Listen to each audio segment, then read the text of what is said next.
L'invité de TV5 Monde, on est à Québec, à quelques pas de la grande scène du festival d'été où se retrouvent des dizaines de milliers de personnes chaque soir. Loco Locas, c'est l'un des grands groupes du Québec. Bonjour Bise. Bonjour, mesdames et messieurs. Il s'appelle Le Québec est mort, vive le Québec, le nouvel album de Loco Locas. C'est, on va dire, très politique tout ça. Ah ben oui, hein, c'est ça, c'est notre ontologie. C'est comme ça qu'on est construit. Le projet Loco-Local s'est construit sur la chronique politique et sociale du Québec et du monde. Et puis ça se poursuit avec le dernier disque. Ouais. C'est un groupe qui fait de la musique, mais qui fait aussi de la politique, du militantisme. Ben, tu sais, le rap, par définition, c'est né dans les ghettos de New York où, pour dénoncer l'injustice sociale, c'est d'abord et avant tout de la musique revendicatrice. Donc, nous, on l'applique à la situation du Québec, aux ghettos francophones dans l'océan anglophone de l'Amérique. Et puis, on l'applique la logique du rap qui revendique en faisant la fête dans l'Amérique, en français. Et cet album, il est sorti alors qu'il y avait les jeunes dans l'été dans les rues, évidemment. Il y avait ce mouvement étudiant incroyable. Et il s'appelle donc Le Québec est mort, vive le Québec.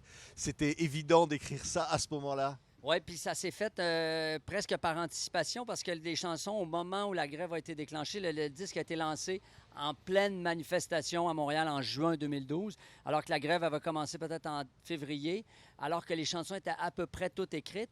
Et dans les chansons, il y a des appels au printemps québécois, il y a des appels au fait de descendre dans la rue. Donc, c'est quelque chose qui était peut-être pas tant prémonitoire, mais qu'on espérait. On espérait que ça advienne. Et comme on se dit, il faut se méfier de ses rêves parce que souvent, ça arrive. Oui. Et donc, c'est exactement ce qui est arrivé. Puis le titre, le disque, tout était en symbiose. Le disque est arrivé au bon moment avec le Québec qu'on avait. Loco Locas, extrait.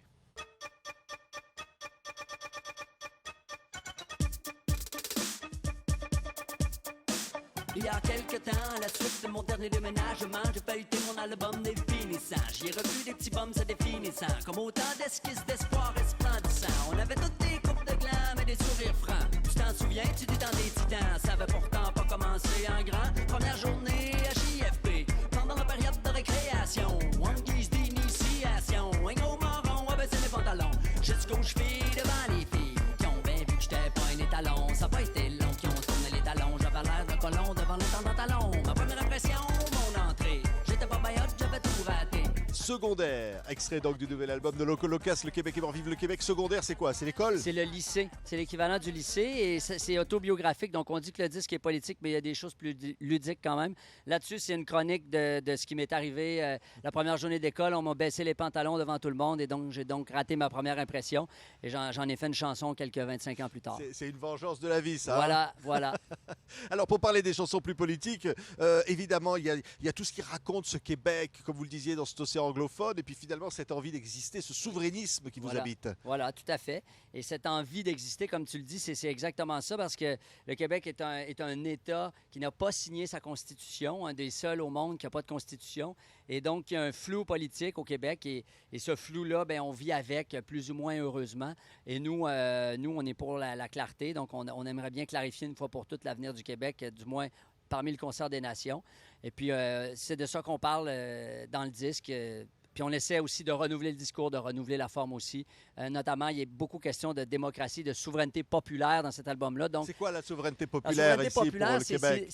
C'est tout ce qui s'est passé au Québec en 2012 quand on est descendu dans la rue et on peut associer ce mouvement-là, celui du Brésil en ce moment, à ce qui s'est passé en Grèce, à ce qui se passe beaucoup en Europe, à ce qui se passe au Portugal, en Italie, partout, où globalement les peuples sont écœurés de se faire fourrer ou de se faire crosser par les gouvernements et ils disent ça suffit, la démocratie, c'est pas juste d'aller voter une fois tous les 4 ans. Les mesures d'austérité qui sont prises dans les bureaux du FMI, c'est nous qui les subissons au quotidien. Il doit y avoir moyen de faire d'autres choses que ça, d'autant qu'au Québec, on apprend qu'on est corrompu complètement par nos gouvernants. Il y a une commission d'enquête qui révèle toutes ces vers et ces larves sous la roche. Donc, ça provoque un écœurement. Il y a un sursaut de souveraineté populaire et le vrai pouvoir du peuple, il est dans la rue, en fait. Oui, et il y a une chanson qui dit « Le Québec est en guerre ». Est-ce que vous n'allez pas trop loin, quelque part? Non, bien, dans ce cas-là, il faut évidemment contextualiser. La guerre à Montréal, elle est linguistique. C'est une guerre d'occupation. Il y a 2 langues, le français et l'anglais, qui cohabitent, plus ou moins heureusement des fois.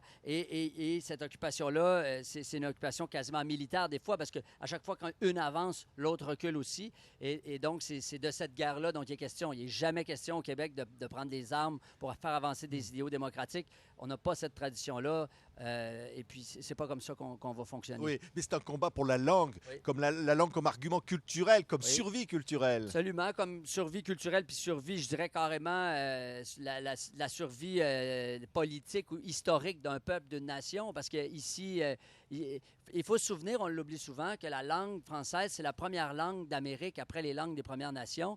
C'est une langue qui a été parlée du golfe du Mexique jusqu'à la baie du Son, jusqu'aux Rocheuses. Quand on va aux États-Unis, il y a encore des traces de la colonisation française. C'est la première langue d'Amérique moderne, en fait, la première langue européenne d'Amérique. Et donc, c'est une langue qui a le droit de citer en Amérique et dont le foyer principal est au Québec et qu'il faut constamment défendre, affirmer et brandir bien haut. Oui, on voit bien que cette musique, elle est très moderne, elle est très hip-hop presque, Oui. et elle est dans la tradition de la chanson au Québec qui exprime finalement cette existence, cette souveraineté, Oui. ce désir culturel. Et il y a un duo avec Gilles Vigneault, Oui. ça s'imposait ça. Ah ben oui, nous on rêvait d'inviter sur notre album 2 personnes, M&M et Gilles Vigneault. Jusqu'à présent, on a Gilles Vigneault, M&M ça viendra peut-être un jour, mais Gilles Vigneault c'est un grand, c'est un immense, c'est un monument vivant au Québec. Il a fait beaucoup pour la chanson, pour l'avancement du Québec aussi. Il est connu un peu en France et tout. Et donc on l'a invité sur notre album pour refaire sa chanson Tout le monde est malheureux, avec un remix techno Oui. plus actuel, Il a si on aimé veut. ça, la techno, Gilles Vigneault. Ben Il oui. a aimé jouer la techno. Il est super, ce type-là est super moderne et c'est ce qui fait sa force. Il est rendu à 80 quelques années et il est encore, il dit, prenez ma chanson, faites-en ce que vous voulez. Lui est venu chanter sa partition. Nous, on a rajouté des paroles, puis on l'a pimpé, en fait, on l'a technoisé. Elle dit quoi cette chanson là? Vous l'avez, vous pouvez la fredonner? Ben, elle dit tout le monde est malheureux. Tam, ti, li, li, li, li, li, lam, tout le monde est malheureux. Puis en fait, c'est qu'il il explique pourquoi tout le monde est malheureux, mais avec le grand sourire dans la face en turlutant, avec un beat techno à fond la caisse.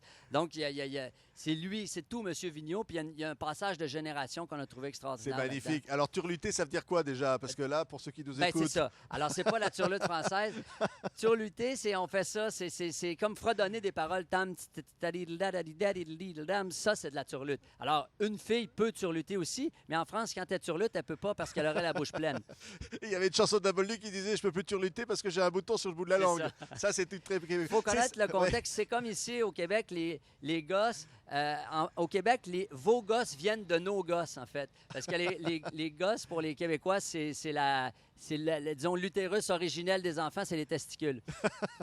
C'est ça le Québec. C'est le sourire, comme vous l'avez dit, le sourire de Vigneault, le sourire des Locolocas, et puis aussi de dire profondément ce qu'on ressent, ce qu'on veut rester. En français. Voilà, et ce qu'on veut être et continuer d'exister. Merci d'avoir été avec nous. C'est Locolocas, c'est l'un des grands groupes du Québec. On est ici donc au Festival d'été avec cette grande scène. Vous serez bientôt un jour, j'en suis sûr. On est déjà allé, oui. Merci, à bientôt. Merci.